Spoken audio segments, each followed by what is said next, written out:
ஸ்தோத்திரம். இந்த ஒரு மகிழ்ச்சி நாளில் உங்களை சந்திப்பதில் மிக்க மகிழ்ச்சி அடைகிறேன். நீங்களும் உங்கள் பிள்ளைகளும் நன்றாயிருப்பீர்கள் என்று சொல்லி கர்த்தருக்குள் விசுவாசிக்கிறேன். நாங்களும் கர்த்தருடைய கிருபையினால் நன்றாயிருக்கிறோம். கர்த்தர் இதோ உங்களுக்கு ஒரு நல்ல ஒரு ஆவிக்குரிய வார்த்தையின் மூலமாக உங்களோடு பேச சித்த வைத்திருக்கிறார். எண்ணாகமத்தின் புஸ்தகம் 23ஆம் அதிகாரம் 19ஆம் வசனம். தேவன் சொல்லியும் செய்யாதிருப்பாரோ, வசனித்தும் நிறைவேற்றாதிருப்பாரோ?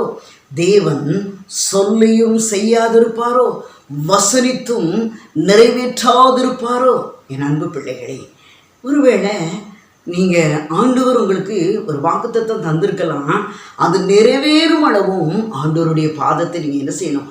உறுதியாய் பிடித்து, ஐயா நீங்கள் எனக்கு தந்த வாக்குத்தத்தத்துக்காக ஸ்தோத்திரம், அதை நான் சுதந்திரித்து விட்டேன், அதை நிறைவேற்றும் வரையும் என்னுடைய கண்கள் உண்மையை நோக்கி கொண்டு இருக்கும், நீங்கள் என்னை நிறைவேற்றும் வரையும் நான் உண்மை விடமாட்டேன் அப்படின்னு சொல்லி நீங்கள் உறுதியாக ஜபிக்கும் போது நிச்சயமாக கர்த்தர் உங்கள் வாழ்க்கையில் பெரிய காரியங்களை செய்வான்.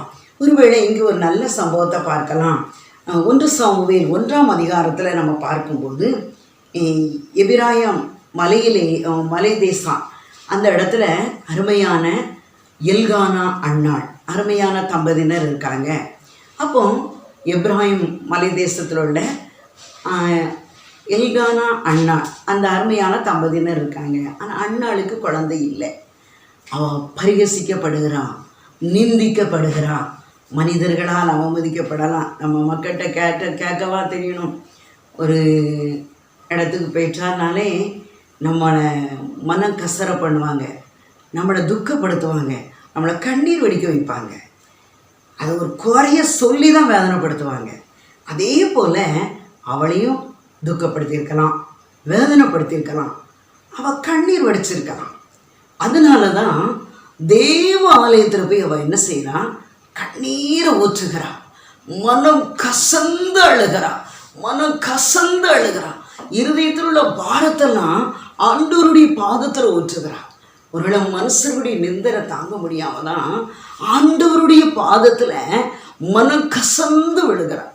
என் அன்பு பிள்ளைகளே, அவன் கண்ணீரை கேட்டு ஏன் என்ன சொல்கிறாரு? நீ சமாதானத்தோட போ அப்படின்னு சொல்கிறாரு. என் அன்பு பிள்ளைகளே, ஏன்னா அவன் இருதயத்தில் உள்ள துக்கத்தெல்லாம் என்ன செய்யறான்? ஆண்டவருடைய பாதத்தில் ஊற்றுறான். அன்பு பிள்ளைகளே, இன்றைக்கு ஒருத்தர் உங்களை வேதனையாக பேசிட்டேன்னா உடனே நீங்கள் என்ன செஞ்சிடுறீங்க?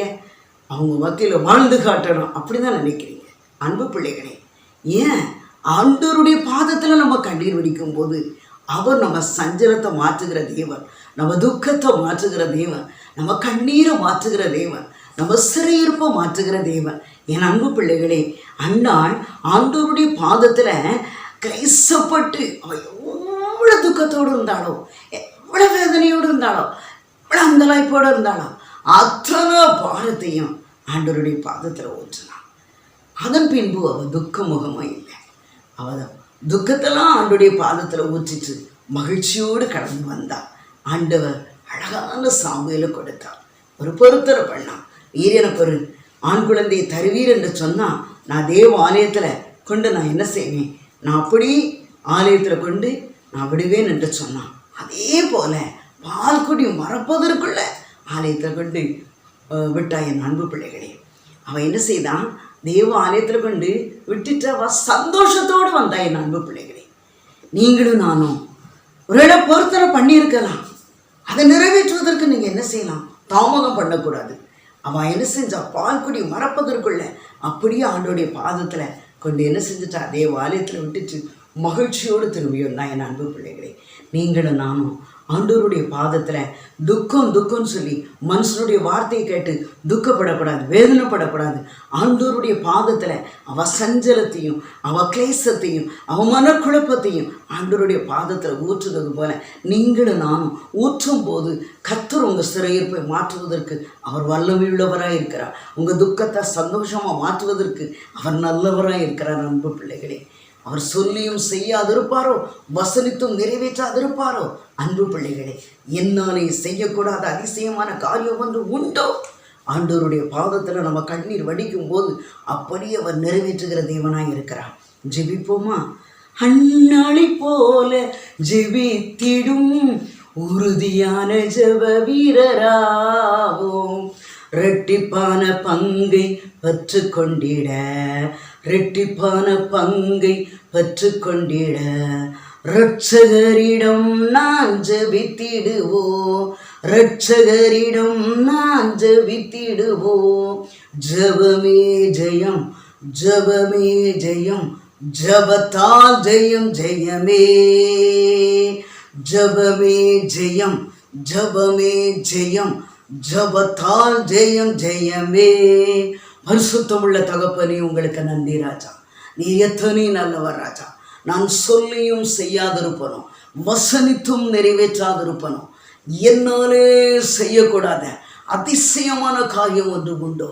அப்பா, நீங்கள் வாக்கு கொடுத்துருக்கீங்க ஐயா. அண்ணாளுடைய பாதத்தில் இருதயத்தின் பாரத்தெல்லாம் ஊற்றினான். அதன் பின்பு அவள் துக்க முகமாக இல்லை.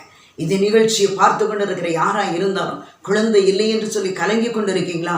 மாமியார் தொல்லை தாங்க முடியலையா? கணவர் தொல்லை தாங்க முடியலையா? அயலகத்தார் தொல்லை தாங்க முடியலையா? உங்கள் பந்தியில் உட்கார்ந்துருக்கிறவங்களே உங்களை நிந்திக்கிறாங்களா, பரிகசிக்கிறாங்களா? ஆண்டவருடைய பாதத்தில் உங்கள் கண்ணீரை ஊற்றுங்க. கணவன் மனைவியுமா இணைந்து ஜெபித்து ஊற்றுங்க. நிச்சயமா கர்த்தர் உங்களுக்கு சாமுவேலை கொடுத்தது போல உங்களுக்கு ஒரு சாமுவேலை தந்து உங்கள் துக்கத்தை சந்தோஷமாக மாற்றுவா. உங்கள் கண்ணீரை துடைப்பா. உங்கள் சிறையிருப்பை மாற்றுவா. இரட்டிப்பான நன்மையை தந்து உங்களை சந்தோஷப்படுத்துவா. பெரிய காரியங்களை செய்யுங்கப்பா. இந்த நிகழ்ச்சியை பார்த்து கொண்டு இருக்கிற என் அன்பு பிள்ளைகளுடைய கண்ணீரை தொடங்க. ஆண்டவரே, வியாபாரத்தை ஆசீர்வதித்து கொடுங்க. கற்பத்தின் கனியை கொடுத்து சந்தோஷப்படுத்துங்க. நல்ல வேலைக்கான வழி வாசல்களை திறந்து கொடுங்க. ஆண்டவரே, யார் யாரெல்லாம் வேதனையோடு துக்கத்தோடு பார்த்து கொண்டு இருக்கிறார்களோ அவங்க வாழ்க்கையில் இந்த ஆண்டு ஆரம்ப நாட்களில் கற்பத்தை கொடுத்து சந்தோஷப்படுத்துவீராக ஐயா. பெரிய காரியங்களை செய்யுங்க. இயேசுவின் நாமத்தில் ஜெபிக்கிறோம் ஜீவனுள்ள நல்ல பிதாவே. ஆமென். ஹல்லேலூயா.